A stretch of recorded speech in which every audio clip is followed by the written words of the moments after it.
ঝন্টু, আরে এই চোদনা ঝন্টু। হ্যাঁ হ্যাঁ বাবু, কি হয়েছে কি হয়েছে? লেওড়ার বাল কি হয়েছে মারাচ্ছ? কোথায় ছিলিস তুই? আসলে বাবু কালকে সারা রাত জেগে কাজ করেছি তো, তাই একটু ঘুমিয়ে পড়েছিলাম। চোদনাগুলো শুধু পড়ে পড়ে ঘুমালে হবে? এখনো যে কত কাজ পড়ে আছে সেই বেলায় কি হুঁশ আছে? লেওড়া এত লোকের আয়োজন, বাজারগুলো কখন করবি শুনি? হ্যাঁ হ্যাঁ বাবু, আমি তো এখনই যাচ্ছিলাম বাজার করতে। বাড়া এমনি অনেক বেলা হয়ে গেছে, আর দেরি না করে তাড়াতাড়ি যা। আচ্ছা বাবু। লেওড়া ঘরে একটা আধ আমরা পাঠা থাকতে আমি আর একা একা কত দিক সামলাবো? ফুটো, ফুটো।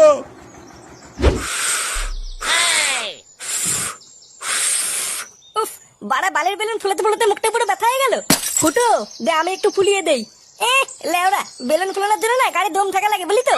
যেটা বাড়া তোর নেই, তাই বেশি ক্যালক্যাল মারাস না। বেলুন ফুলানোর জন্য গাড়ি দম থাকা লাগে? এ তো বাড়া আগে জানতাম না। ফুটো, ফুটো। নে বাড়া, বাবা আবার ডাকছে কেন? যা ফুটো, কাকু ডাকছে শুনে আয়। ধুর লেওরা, বাল যাবে, আমি এমনি খেটে খেটে মরছি।